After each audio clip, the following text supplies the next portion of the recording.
What's up, guys? Brad Thomas here, and let's talk the college football playoffs. That's right, the Sugar Bowl. Georgia versus Ole Miss. The Bulldogs are a 6.5-point favorite. I guess you'd have to know who the Bulldogs are. That's Georgia. And the total set at 55.5 or a 56 flat on offshores. Dude, how exciting. College football playoffs is one of the best inventions for those who are junkies of the game. While I think there are way too many teams in this, I do enjoy the fact that we get high leverage, meaningful football extended through the calendar. I love the bowls. Don't get me wrong. I mean, I literally work for the bowl organization. But with the opt-outs and transfer portal, some of the bowls are lackluster in effort and attempts. Now we get the college football playoffs with minimal opt-outs and minimal transfers. Well, no opt-outs and minimal transfers, I guess I should say. I don't really have a side or a total on this, but I want to say a couple of things. Ole Miss, they could have played that game against Tulane and just really screwed around, right? Lane Kiffin built this team, I want to say to perfection with the resources they have. Why? Because the experts, those analysts at the beginning of the season didn't even give Ole Miss a chance to compete for an SEC championship, let alone be in the college football playoffs. Now, this is an Ole Miss team that won their first college football playoff game. They got to host a college football playoff game, and now they're going to look to avenge their earlier loss against Georgia. But it must be known and must be said that a lot has happened to this team, right? Like, Lane Kiffin is gone to LSU, and now it's Pete Golding and Charlie Weiss Jr. at the helm.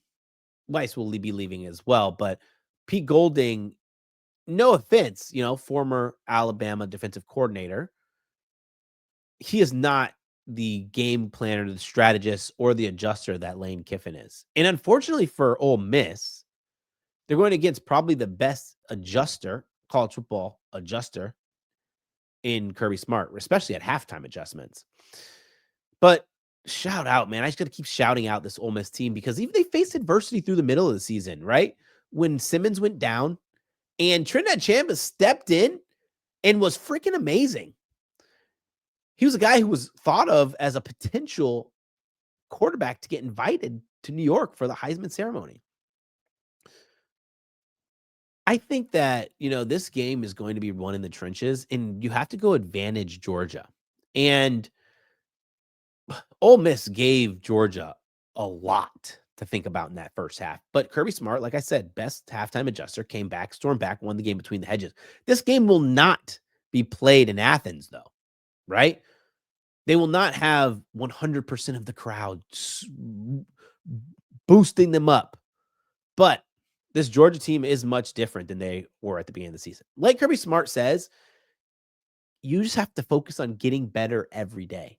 Be a better version of yourself every day. Focus on improving. And if you improve every day, you will be at a championship caliber. And it's hard to say that this Georgia team doesn't look like one of the college football favorites. I like them. I like them at 10-1, 9-1 if you can get them to win it all. Right? Like this Georgia team at the beginning of the season struggled in the back end. And by the back end, I mean in the secondary, right? Defensive line was stout. They weren't really getting pressure on the quarterback, which makes defending a lot harder in the secondary, but their run defense was really good. As the season progressed, they got a little bit better, right? They got a little bit better. And I think that even standing now, for them to be ranked 55th in defensive success rate through the air and 24th through EPA per pass on defense is a high mark compared to what they were at the beginning of the season. Offensively, it was an interesting team. They run a lot of screen passes. They started to run the ball a little bit better, which helped a lot. And Gunnar Stockton's gained a lot more confidence. Do I think he's going to be the quarterback to go and piece you apart? No. This game is going to be structured around the run.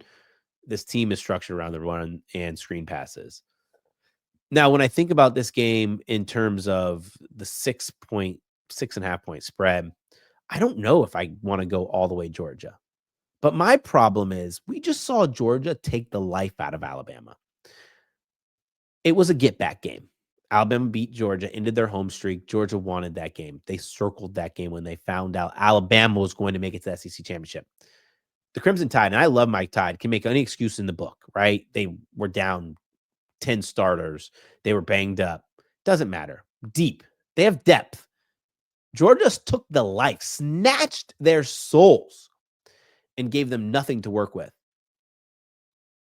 Kirby Smart will have his guys dialed up a long time. What was that 2-3 weeks for them to game plan for Ole Miss? Because you knew Ole Miss was going to win that game. I think Georgia wins this game. They probably cover. But if I were to pick a live dog, right, live dog of 3 or more, Ole Miss would absolutely be my live dog. I'm seeing projections around Ole Miss 45, 44% win. I mean, if you're getting massive odds on Ole Miss to win and you're getting 44% on projection, money says you take Ole Miss money line, you live with the result. But I'm not betting sides or totals. I actually don't have sides or totals for most of the games. I do for one, so keep watching my videos. I like player props. And if you don't have player props in your state, don't stop the video. Because every state has this, even down here in Florida, you can bet total rushing yards. And I think Georgia goes over their total rushing yards, which is available on Hard Rock, FanDuel, wherever you get your favorite props. I disagree with PFF, right? PFF has Ole Miss as a 91.1 on run defense grade, 70 tackling, so whatever. I agree more with the advanced analytics, right? Where Ole Miss is 66th in defensive success rate against the run and 45th in EPA per rush allowed. But I'm not going to take their team total rushing because I want to isolate it. I want to isolate it even further and take a parlay. I'm going to go with Nate Frazier as leg 1 over 40 plus rushing yards. Yeah, I don't care about him getting the 65, which I think he has a really good shot. All I need are 40 yards from Frazier. This is a mark that he hit in every game except against Auburn, who I consider the best run defense in college football. Maybe Oklahoma. It might be taking that cake. Didn't hit against Kentucky. Only ran the ball 7 times. They were up. They won the game 35-14. What do you want from him? And then they didn't get hit out against Alabama in the game where they had to try to come back. Only ran the ball 4 times, 30 yards. While this team is not where they want to be, Georgia, in running the ball, 88.4 PFF run grade. They are 25th in offensive success rate, running the ball, 11th in EPA per rush. Chauncey Bowens is banged up. I know he's going to play, but even 100%, they weren't, hey, Chauncey Bowens, you're going to get an equal split with Nate Frazier. This was Nate Frazier's team as long as Nate Frazier is healthy. You can run on Ole Miss. I think that's where you beat Ole Miss. But I'm going to add another Georgia player. Nate Frazier, 40-plus rec yards. That's receiving yards. And I meant Zachariah Branch. I can't believe I just messed that up. The USC transfer. So with Zachariah Branch, he's been interesting because while he only has 744 receiving yards on the season, he has 73 receptions with an average catch of 10.2. So he's going to get about 4 to 5 catches. That puts him at the 40 just on averages alone. Can you throw on this Ole Miss team? Yes. I think the defense is the weakness of this Ole Miss team. Their pass rush is okay. It could get to, they could get to this pass rush. They could get to the quarterback, but I don't think so. Because how they get Zachariah Branch the ball is manufactured touches, screens, and short plays because he has electricity in his feet, right? You get him short plays and say, go ahead and extend the play. Go ahead and make it happen. They also take shots downfield. So we could get lucky or get fortunate. It's not luck, right? You make your own luck. Get fortunate with Zachariah Branch. But if you just look at these catches from Zachariah Branch, and I'm going to go since the Auburn game, right? After the Auburn game, when they played Ole Miss, was that week 8. He has long catches of 26, 42, 19, 30, 19, 24, and 17. And those catches weren't all through the air. That was him on the ground making stuff happen. So the parlay is Nate Frazier, 40-plus rushing yards, Zachariah Branch, 40-plus receiving yards, minus 122. My favorite bet. And if you like this video and you want to get all of my bets and all my plays. And I'll be honest, college football has been up and down this season. Usually one of my better sports, but listen, we get the opportunity to bet it. But golf up 89 units in 2025. NFL 25 units. Basketball's 20 right now. These are all on 1 unit scale. You can join my Discord. It's less than $1 a day. It's www.gamblersguild.net. If you want to try it out for free for 2 weeks, you can go ahead and comment college football in the comment section, and I'll send you something. If you don't want to pay, which is okay. A lot of people don't like paying for bets. That's totally fine. I give out ample bets on my Twitter page, my ex, at Mr.BradThomas, and I will have these videos. So make sure you like, subscribe, and ring the bell. Also, comment who you think is going to win the college football playoffs. Let's have a little bit of fun.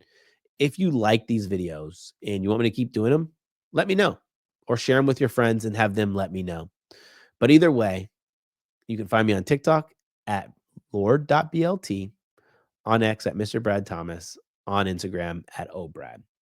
I hope you have a wonderful, fantastic day and a happy new year. Best of luck. Take care.